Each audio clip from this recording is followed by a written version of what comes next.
Alright, let's take a little break from me playing my goofy character and let's have a little story time. So I was going through some of my stuff in my parents' house and I found my diary from 2013. I know, some of you motherfuckers wasn't even born then. And the first page says, how I stopped playing LoL, March 3rd, 2013. And since I get a lot of questions from people struggling with game addiction, I kind of wanted to talk about mine, how I overcame it, and also read a little bit from my diary. Like a little bitch. I'm gonna have a painting time-lapse video in the back, so if this gets too boring for you, you can at least admire my amazing skills. So I've been playing video games pretty much my whole life. My dad likes to tell the story of how he taught me to play this game, Painkiller, when I was 6 years old, and he'd move the character for me and I would just shoot at zombies. I know, great parenting. And then when I was 8, my dad was like, okay, you're old enough with these little girl games. You're gonna play Warcraft 3. And I was like, whatever you say, bro. So my dad raised me very competitive in everything that I do. So I was never really the type to play a lot of different games. Like I would play only one game. My dad's whole philosophy was, you only play to win. Why else would you play? To have fun? Please. So when I was 10 years old, this game inside of Warcraft 3 came out and it was called Dota. And it was so new that there still wasn't any roles and shit. Like you'd play a 5 versus 5, there would be no jungle, everybody would just go middle lane cause fuck it. Now my dad fucking hated Dota because his whole thing was, Dota is fucking stupid. You get to control only one character. I wanna be the leader of a whole army because I'm smart. But I still got hooked on Dota and I played 10 hours a day. So that kind of kept me going all the way through middle school. And then in 2010, I had just gotten into high school and this new game came out and it was called League of Legends. Now I knew that the concept of the game was pretty much the same as Dota, but I chose to be a hater and I was like, man, what is up with this gay ass colorful game with the pink ass minions? Get the fuck out of here. But everybody had transitioned to playing League of Legends and I had nobody left to play Dota with, and I was like,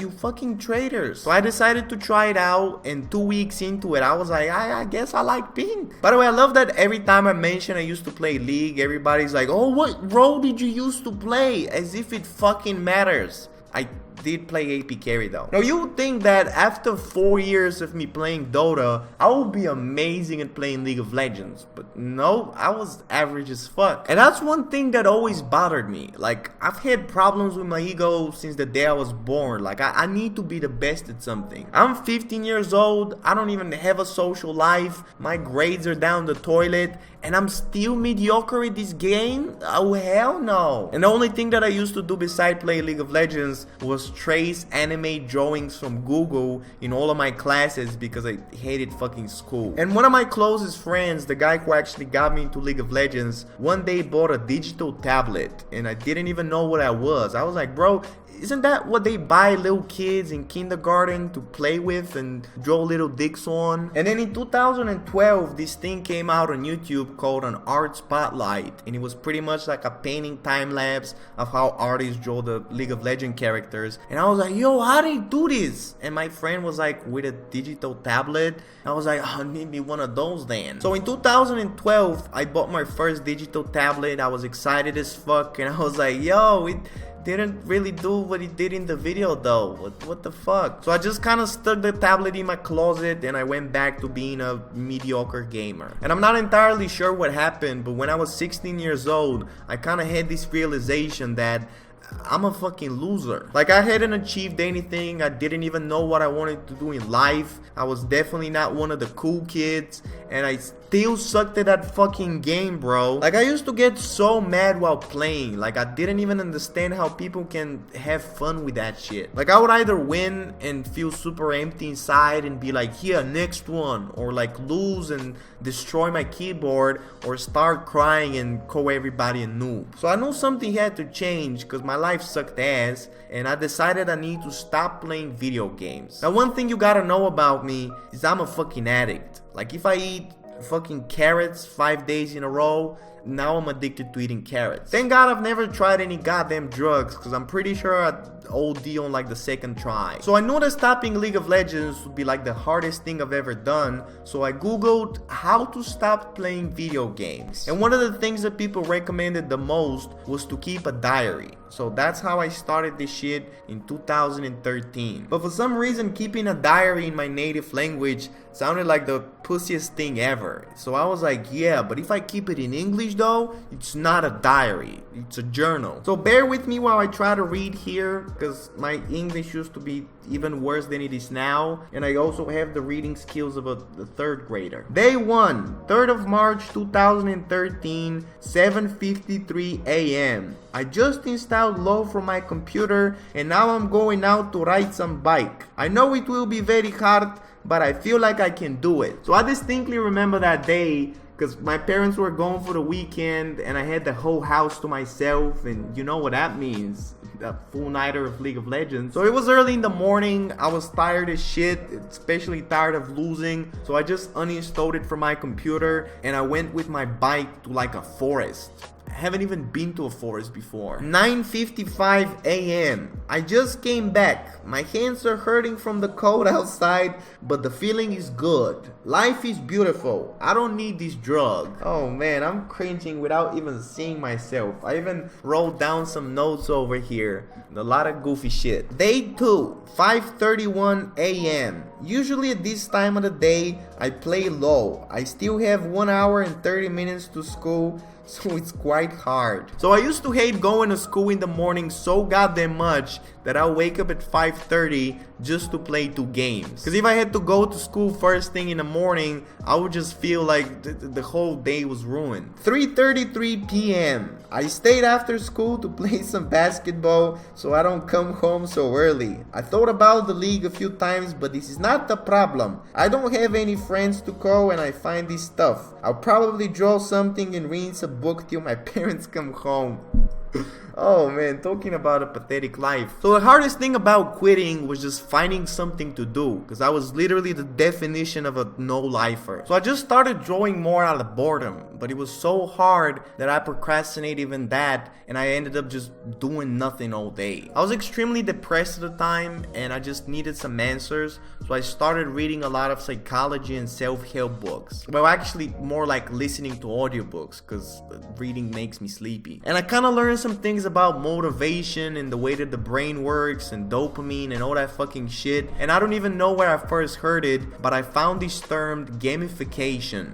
It kind of sounds like an STD. And what that means is basically just treating your life like a video game. And up until then, I never really thought about excelling in life. Like all I cared about just getting to gold tier in League of Legends, which I once did, but then I lost it. And I don't know why, but I never really cared about university or like having like a cool job or having a lot of money. Like everything in life just kind of made me go like, eh. And then I listened to this book called Flow by Mihaly Csikszentmihalyi.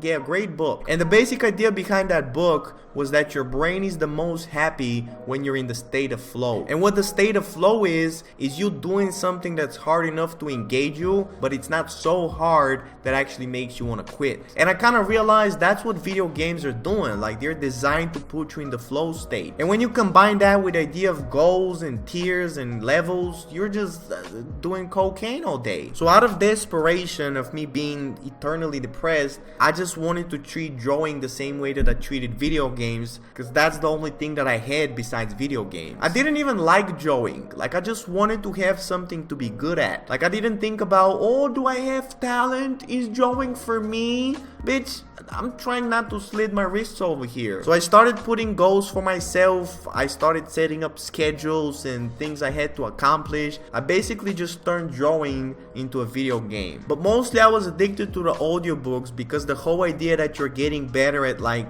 life that really stroked my ego. I also kept writing in the fucking diary. There's more than 2 years of my life here from 2013 to 2015. And I actually relapsed a couple of times. Like I downloaded League of Legends, I'll play for a couple of weeks, but then I realized I'm just escaping right now. Like just because life is hard and the big game out there made me feel frustrated, I wanted to play this little kid game where you're told what to do, and that made me feel like a little bitch. And if you don't know by now, I'm extremely fucking insecure, and the thing that I hate most in life is just feeling inferior. So I just kind of took it as a personal attack. The video games was making me feel weak, and I just wanted to prove that they couldn't beat me. Now I'm not saying that everybody needs to stop playing video games. I know some of you motherfuckers play every once in a while and you have fun, which I really don't know how, but I'm also jealous. But that's not me. If I start something, I need to excel and get better at it. And the idea that video games don't really get me better at life,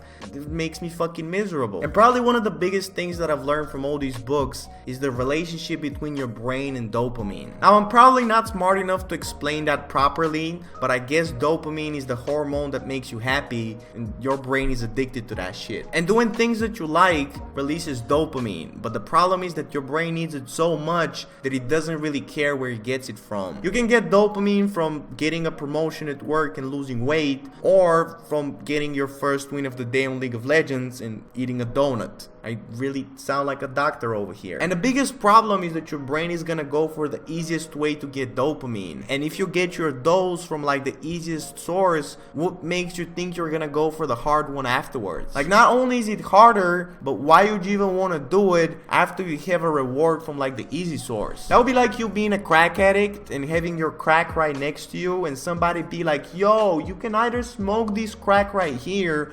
or run 20 miles to eat some cake. You'd be like, bitch, I got my crack right here. Running for cake? What the fuck wrong with you? And that's what I found out. When I'll relapse and I'll start playing again, I'll lose all of my motivation to draw, because your brain is getting the dopamine from games. It doesn't want to fucking draw. The thing is that anything that gives you progress or you get better at would release dopamine. So your brain can get dopamine from drawing, but if it has something easier to do, like, I don't know, video games or crack, you're definitely gonna go for the crack. And it's funny because in the beginning, everything is so goddamn hard that your brain is like, there's no way I can get dopamine out of this shit. But as soon as you see some progress and results, it gets more and more addictive because it's easier to get the dopamine. Like now I have 500,000 followers on Instagram. You think I give a fuck about a game? I got more important things to do, like grow that meaningless number. So that's the biggest thing I did. Like now I just see life as a video game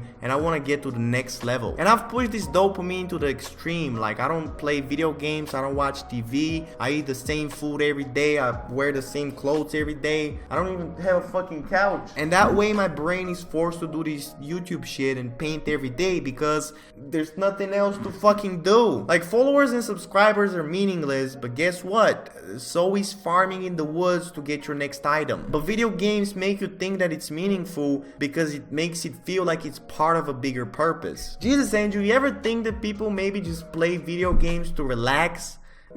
No. I don't know, man. Every time you reach like a milestone, like 100,000 subscribers on YouTube or like $4,000 on Patreon, it just makes it feel like you're getting closer to the bigger purpose. Although I'm pretty sure that I'm just masking the problem because I'm still relying on some external shit to make me feel good inside and cure my depression. But at least it's not League of Legends. I just want to find new challenges in life that can kind of keep me growing and put me in the flow zone. So I think this is a perfect opportunity to announce that I'll be releasing a Kickstarter with my first art book, Draw with Angel, on October 1st. Oh, you thought I was gonna give advice on how to quit video games? No, that was just a promotion for my Kickstarter. Hey, listen, man, I give a fuck about an art book. I hate writing even more than I hate reading. I haven't even owned an art book in my life, except that Rose Draws one though, which I bought only to get an interview. But I just see writing a book with a bunch of characters and stories is just like the next challenge to get me some dopamine. Like it's just something to do in this eternity of depression. So I guess what I'm trying to say is, you better buy my fucking book. Anyway, this is it for today. Stay positive, respect others, and love yourself. Ooh, Pornhub, you next, baby.